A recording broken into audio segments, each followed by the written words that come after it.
Salut les makers, c'est Nebran, j'espère que vous allez bien. On se retrouve aujourd'hui pour un nouvel épisode et la troisième partie de mon projet. Allons-y.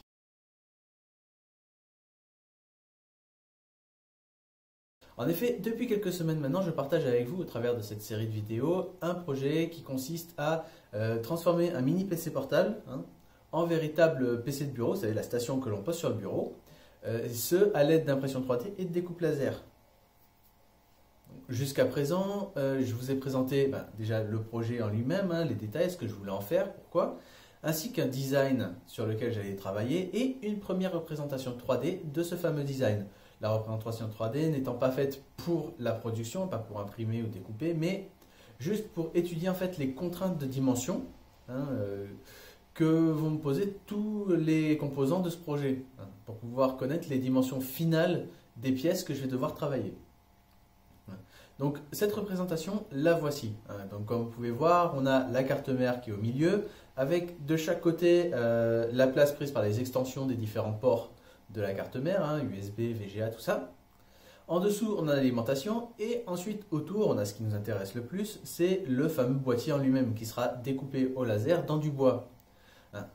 Donc je n'ai pas encore reçu toutes les pièces que je voulais prendre pour les extensions justement de ces ports. C'est assez compliqué, certaines pièces sont assez spécifiques et viennent d'assez loin. Et donc, je n'ai pas encore pu les recevoir. Et certaines arrivent en plusieurs fois. Zut, on a oublié une partie de votre commande dans le paquet. C'est dommage. Bon, bref, ça arrive. Mais du coup, voilà, ça fait 2 semaines. Il y a certaines pièces que je n'ai pas reçues, des pièces sur lesquelles j'ai changé d'idée. Donc, pour l'instant, je ne peux pas faire de plan précis au niveau des dimensions du projet. C'est dommage, mais c'est comme ça. Mais c'est pas grave parce qu'aujourd'hui on ne va pas s'occuper de ça, on va s'occuper d'une partie vraiment critique de ce projet, de ce design, plutôt de 4 parties. Donc ces 4 parties, les voici. Ce sont les 4 angles du boîtier. Donc le boîtier sera un boîtier rectangulaire, basique, sauf qu'il n'y aura pas d'angle droit, mais des angles arrondis comme vous pouvez le voir. Alors pour obtenir cet effet, il y a plusieurs solutions. La plus simple serait de créer ces angles en impression 3D, un modèle 3D tout simplement sur lequel viendrait se plaquer après des plaques de bois. Ça pourrait être une idée même qui permettrait de ne pas se servir de CNC laser et pouvoir adapter ça donc sur des plus grands volumes. Tout ce dont on aurait besoin, c'est d'une perceuse, de planches de bois et d'une imprimante 3D. Je pourrais facilement faire ce genre de pièces avec ma Tronxy X5 par exemple, puisqu'elle a un volume en Z de 280. Je vous en ai pas encore vraiment parlé de cette machine, mais voilà, elle a un grand Z. Donc je pourrais faire ces pièces en une seule fois et à la taille que je veux. Ça pourrait être pratique. Mais c'est pas le but de ce projet. Là, le but c'est vraiment de faire ça tout en bois. Et donc on va mettre ça de côté. Peut-être plus tard, quand j'aurai fini le projet, je ferai une version adaptée pour l'impression 3D pour les personnes qui n'ont pas de CNC laser. Mais ce n'est pas encore à l'ordre du jour. Pour l'instant, ce que je veux faire, c'est vraiment faire le boîtier entier comme s'il était fait d'une seule pièce. Une longue pièce de bois qui est recourbée sur elle-même pour faire ce boîtier avec les bords arrondis.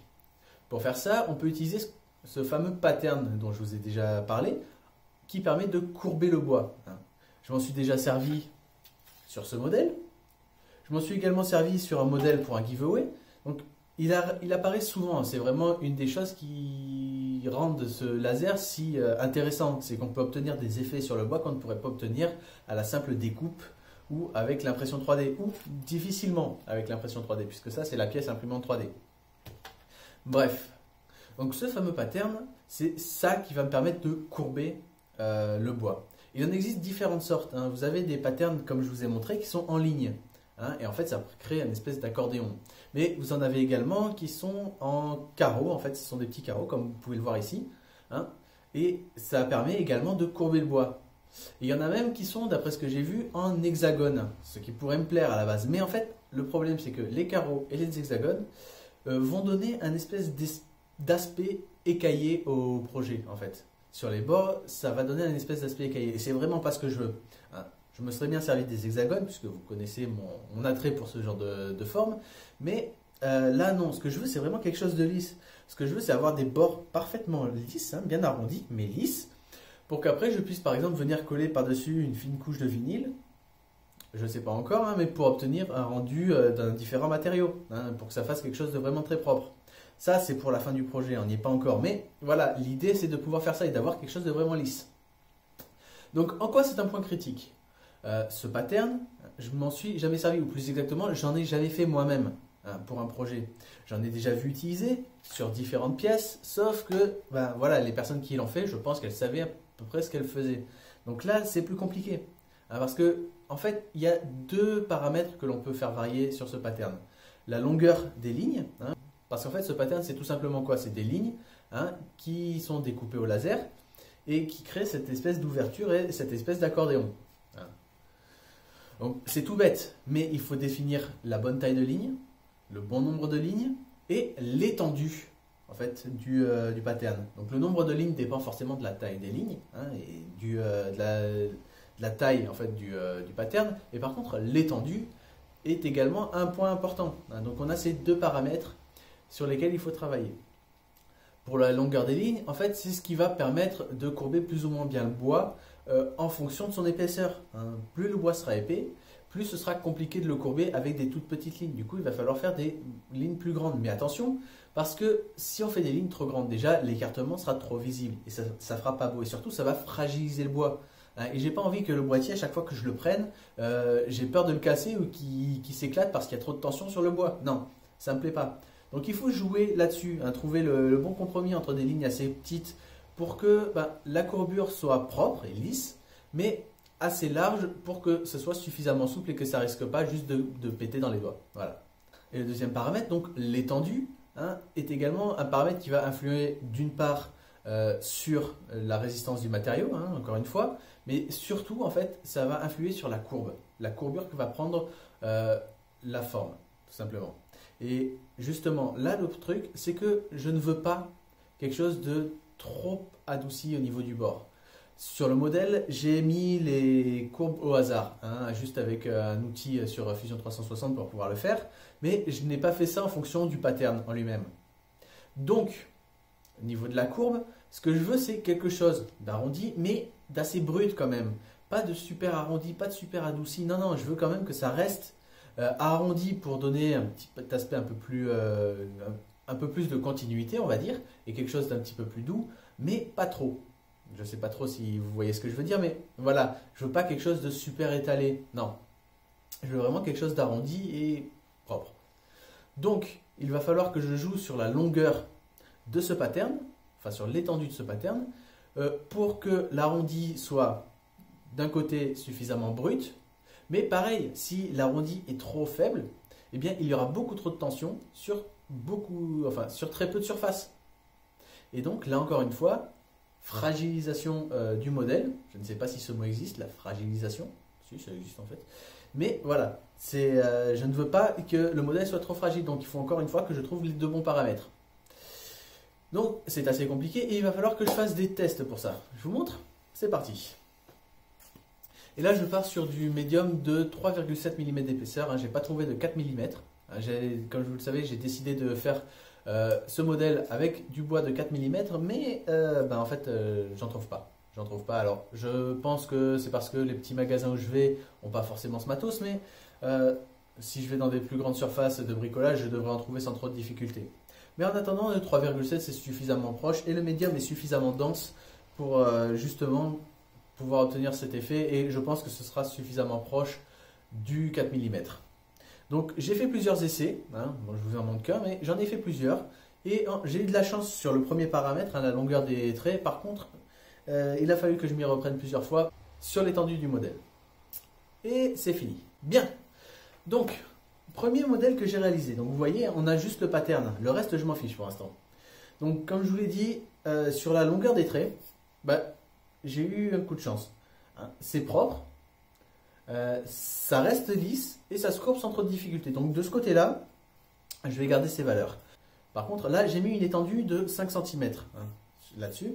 Et c'est trop. C'est trop. Si je courbe comme ça, vous voyez, c'est beaucoup trop arrondi. Enfin, je trouve personnellement, parce que le modèle ne va pas être très grand hein, au final. Et là, ça prend trop, en fait, je trouve. J'aurais besoin de quelque chose d'un petit peu plus comme ça, en fait. Je ne sais pas si vous voyez bien. Du coup, j'ai réduit à 3 cm. Donc, vous voyez, là, j'ai 3 cm. C'est déjà un peu mieux. Et, franchement, là, c'est déjà beaucoup plus proche de l'arrondi que je voulais. hein, le résultat est beaucoup plus beau. Hein, donc vous pouvez voir en photo les deux hein, comparés. Donc il y en a un qui est franchement mieux que l'autre, je trouve. Hein, et 3 cm, alors je sais pas. Peut-être que je vais augmenter à 3 cm et demi parce que je sens quand même quand je le plie là, je sens une certaine tension dessus. Que je ne sens pas forcément sur l'autre qui est beaucoup plus souple. Hein, là, je sens qu'il y a beaucoup plus de résistance et j'ai peur que ça finisse par casser.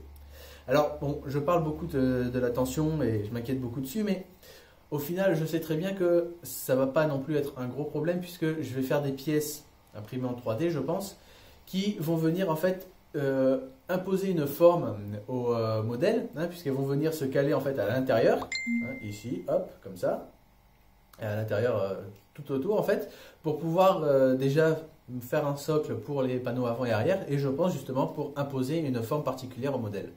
Donc ça, c'est pas encore totalement conçu, hein, mais il y a l'idée.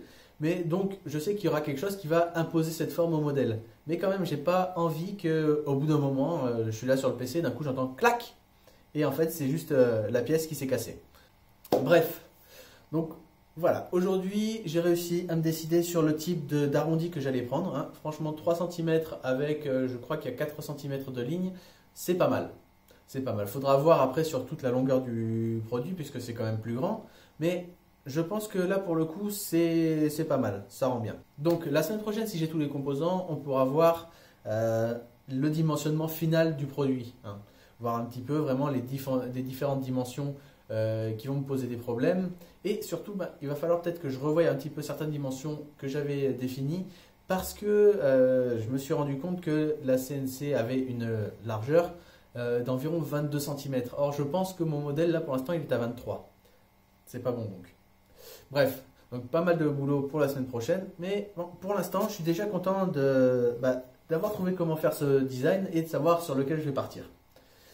Bien, donc c'est tout pour cette vidéo. J'espère que ça vous a plu. Hein. Je sais, encore une fois, on n'a pas fait grand-chose. Mais bon, c'est comme ça un projet. On ne fait pas toujours des trucs très ouf. Hein.